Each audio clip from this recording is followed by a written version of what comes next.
Hello everyone, my name is Samantha Mobley and I'm a partner in Baker McKenzie's foreign investment screening team.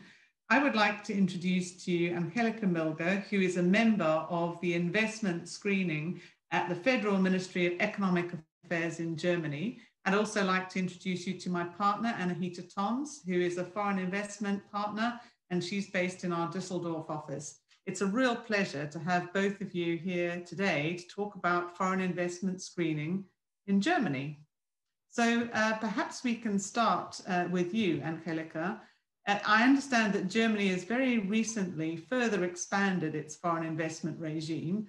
I wonder if you can explain to us the objectives of your regime and also why these latest changes were made.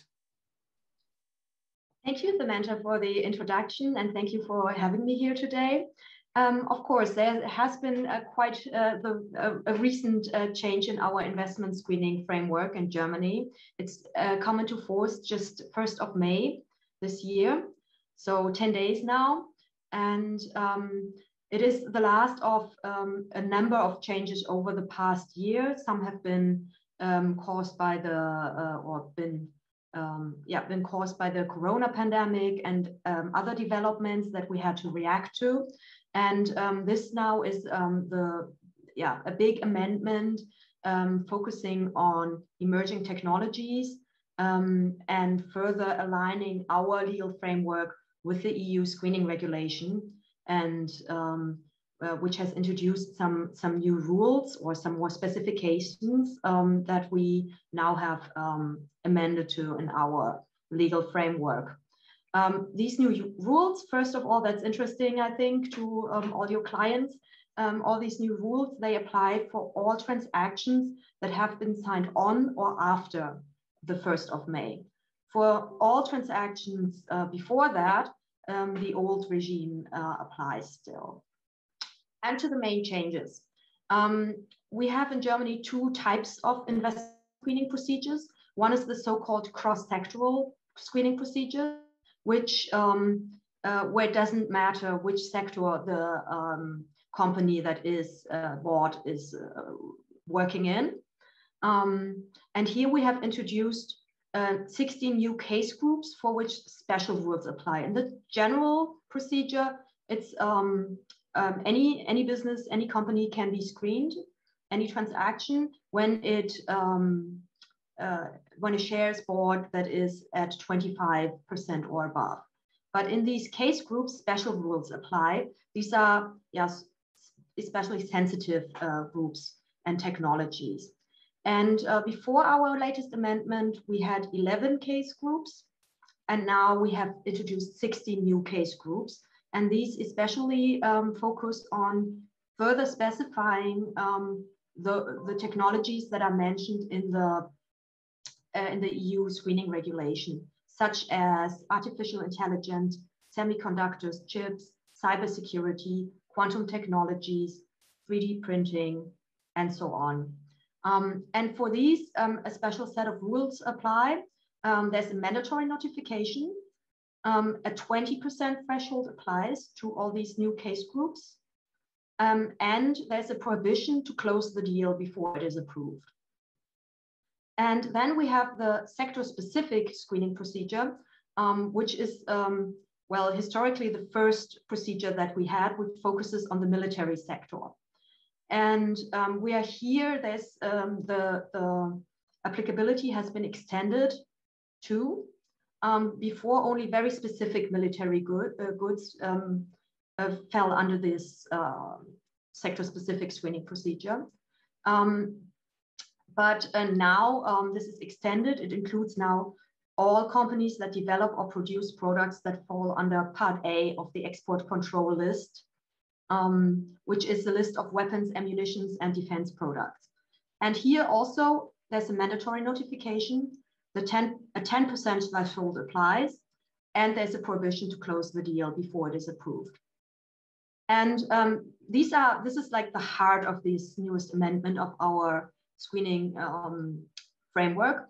And there's a lot of other things that we have done, which I would head under legal housekeeping. Our framework has been established in 2004, so there is quite some things that develop that go differently, or things that don't fit anymore. And so we've done a lot of that too. And I think that will make it much easier for us and for the lawyers to actually apply this framework. So quite some change. Wow. Thank you very much. So I thought what I would ask you now then is, perhaps it's too early to tell around what's going to happen as a result of those changes, but typically in your practice, in your casework, what kind of cases do you typically review? Are you able to tell us a little bit about broadly the size of your caseload, the industries that you've been looking at most recently before these changes have come in, and to the extent to which you involve other ministries in the work that you do, Angelika? Yes, I have, of course, anticipated this and prepared some facts and figures with regard to German investment screening. So the first notable fact is that we see a steady increase in cases in the past years. In 2018, we had 78 screening cases, 2019, 106, and in 2020, 160, and in 2021, so far, 100. So there's quite the steep increase, and this is without our latest amendment. So we are expecting that there may be another significant rise this year. Prominent business sectors, this is a lot of what you would expect. Cases from the defense sector are, of course, always closely looked at by us. With regards to what sectors do our cases typically come from, most numerous cases are from one important sector is information and communications technology as a very broad sector. And then traditionally in Germany with our industry, it's also automotive and engineering in general, where we have a lot of cases. Then with regards to recent developments, I would say there has been a steep increase in cases over the past year regarding semiconductors, which is, of course, a strategically very relevant technology, and in the health and biotechnology sector, which is, of course, precipitated through the corona crisis, that this sector has become very important. But we already have seen over the past year, even before corona, a rise in health cases. Great. Yeah. Presumably this involves you interacting with other ministries in the work that you do, given those different sectors. Yes, exactly. The German FDI screening follows an interagency approach, as do most international FDI screening regimes. The Federal Ministry for Economic Affairs, where I work, is responsible for the procedure as a whole and has to decide which other ministries and agencies are affected in a specific case and to involve these. This is, of course, as you just implied, the technical expertise for assessing a technology, a specific product, a service of a target company, and also the market environment, which is also very relevant to our screening, to see if one company, are there alternative suppliers, for example, for a service. This is outside the expertise of my ministry in a lot of cases. We, of course, involve other divisions in our ministry too, but there we need the expertise of other ministries. For example, in the health sector, of course, the Ministry of Health. And but there are, of course, ministries that are across cases involved on a regular basis, such as our Foreign Office, the Ministry of the Interior, and the Ministry of Defense. Thank you very much, Angelika. So maybe, Anahita, I can turn to you. I mean, it seems to me that this is all becoming a bit of a tightened framework, perhaps a bit more complexity. I wonder if in your work you're seeing an increase in the number of deals that need to be notified, and you know, when it's not a mandatory notification, as it seems to be the case moving forward increasingly. You know, how do you decide whether to approach Angelika's team? Sure, yes, we see a rise in the number of deals which need to be notified and which we actually notify, as Angelika noted, in the numbers that she has shown. And this is actually in various sectors, but also in our work, particularly the health sector. And also, as Angelika knows, I have submitted more filings, in fact, in the past 12 months than in the 3 years before. So even if you compare it over the years, I have been clearly seeing a rise. And to your second question, when deciding to approach the ministry on a voluntarily basis, our decision actually takes into account various factors, including the product portfolio, which is really key, the customer base, particularly whether there are any governmental authorities who are customers of the target.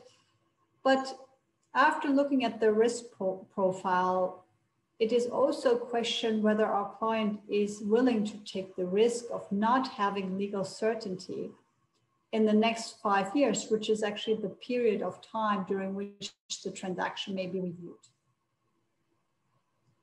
Yeah, that's quite a long time to be dealing with uncertainty. And Anahita, if I can also ask you, I mean, as you know, the EU adopted a framework regulation last October, which coordinates foreign investment screening across EU member states, and that requires consultation between countries in relation to cases, you know, across Europe, but also notified in Germany. So how has that affected your work in practice, Anahita? So as a first step, we of course had to review how this new EU framework regulation affected our own German filings. And when it comes to the practice, we have always been very proactive in considering in which countries we need to file, sometimes assessing 20 or more jurisdictions at a time. So in that regard, it was actually reiterated by the EU framework regulation, the importance of starting your foreign investment review assessment very early and take a holistic view also regionally, and not only look into your own jurisdiction. So in the last few months, only I had 2 cases with the German ministry that had to be coordinated with other member states. And this is done actually by the German ministry for us. It's not us reaching out to the other ministries and other countries. And that led, in fact, to a few days of delay due to the other member states needing to review the case, needing to comment on it, and bringing that back to the German ministry. And I think that it's fair to say that a few days, as you know, Sam, is bearable in a deal context, but it is key that we continue to have this excellent collaboration and transparency with the German ministry that we have so far, because it's really key to have legal certainty as soon as possible in a transaction. And, you know, of course, we all have a common goal, which is to keep Germany as one of the most attractive countries to invest in. So we really need that certainty early on. Well, that's good to hear. So, Angelika, from your perspective, how is the coordination working under the EU framework? Well, I would say that we are very happy with the EU screening regulation and with the start of the cooperation mechanism. As you may know, together with Italy and France, Germany actually initiated first this EU screening regulation. And the objective was, on the one hand, to have a more concrete framework for national FDI screenings. And on the other hand, to have this cooperation mechanism between the member states, which goes on policy matters as well as on individual cases. And the investment screening remains a strictly national administrative procedure. But at the same time, bigger transactions often concern more than one EU member state. There are, for example, subsidiaries in other member states or supply chain. And in these cases, it's very helpful to coordinate with other member states and the Commission for us, but I think in the end also for the transaction parties and the lawyers, so that the same standards apply everywhere and they know what to expect. The whole cooperation mechanism is still relatively new. We started in October 2020. Therefore, it's still early days for a complete assessment, but there will be reviews and on a regular basis. But I expect this cooperation to go stronger and increase, especially because right now, not all member states have introduced FDI screening mechanism, but more and more member states want to implement this. So they will in future then also participate in the cooperation mechanism. From my perspective, the Commission, as well as the other member states, have done an excellent job at implementing this mechanism. I've been working with colleagues from the Commission and other member states on several cases, and I found it very, very helpful and productive. And but of course, there's still a lot to do. The Commission especially had to hit the ground running because they haven't done investment screening before, but I find that this has been working very well, and I have not noted that there have been any delays in our screening procedures due to the cooperation mechanism. The deadlines are quite tight that the EU regulation sets, so I don't think any transaction is delayed because of the cooperation mechanism. Well, do keep up the good work. But the one point I did want to ask you about was, you know, given the increase in the number of cases that you mentioned right at the beginning, given the coming on board of a number of different member states, you know, there's clearly a risk that the increasing complexity may lead to a need to sort of streamline your procedures.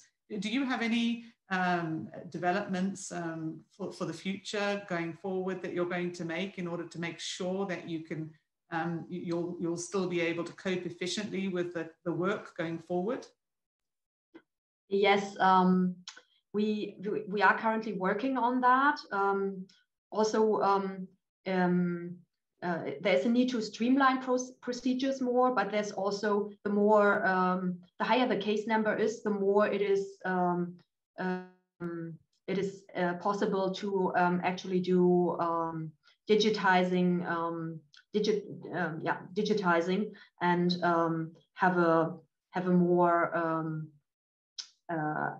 streamlined approach. So indeed, we're working at the moment on the digitization of our investment screening procedure, as we expect the caseload to increase much more, and this will be instrumental in handling this caseload. So our goal is to implement an online system where applicants ideally would be able to do the administration online through a portal, and they can register and securely identify themselves, and then they could handle the whole procedure from there, file their notification. We could then, through the same channel, securely request further information. They could upload further documents and information for us. And in the end, hopefully, it would be then even possible to also safely transmit the approval through this channel, so that it's hopefully an integrated approach. But that is what we're currently working on, and we are hoping that we could switch to this by the end of the year, the beginning of next year. But as always with these technical implementations, it is much more difficult in practice than as a layman one would expect beforehand. So, but the first step is already on the way. Within the next weeks, we will introduce an electronic form that can be automatically transmitted to our database. So that is the first step. And then we will review also how the relevant stakeholders, such as the lawyers and the transaction parties, view this, and if they see they have further suggestions to make this even better. And then hopefully we can implement this in our online procedure. Sounds great. I note from the UK perspective that our new regime is going to be digital in the way that you've described, sort of right from the start. So that's clearly the right direction of travel. Anahita, any other suggestions you've got for the system as it moves forward? So first of all, I very much welcome this approach, and the German ministry has invited some private practitioners who regularly file submissions to enter into a discussion, and I welcome this outreach as well. I really commend the German ministry for taking that approach. What I would actually like to see is that, first of all, that any updates are also sent via email so that you don't have to enter the portal always to see whether there has been a change. We know that way of approach with other ministries, and that works quite well. So you're notified via email at the same time as the portal is updated. And, you know, later on, I would also like to see status updates published on that portal. So this would create transparency, and we would not need to bother the ministry all the time with simple update calls. Great, perfect. Okay, I just have one or two more questions left. So, Angelika, I just wanted to ask you about coordination with foreign investment authorities beyond the EU. So I know Germany's part of the G7. Do you have interactions with, for example, you know, the new UK ISU, the US CFIUS, Australian FIRB? Yes, of course, we have international formats where we exchange on policies. We have to make a distinction there.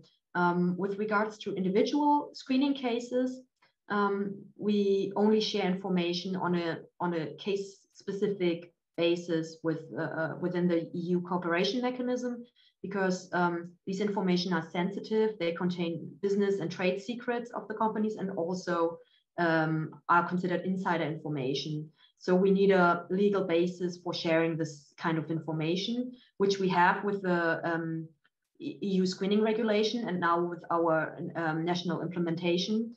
But outside this, we do not share information on individual screening cases. But of course, there is quite the extensive exchange with other investment screening units across the world on policy matters. So such as updates on legal frameworks, best practices in FDI screening.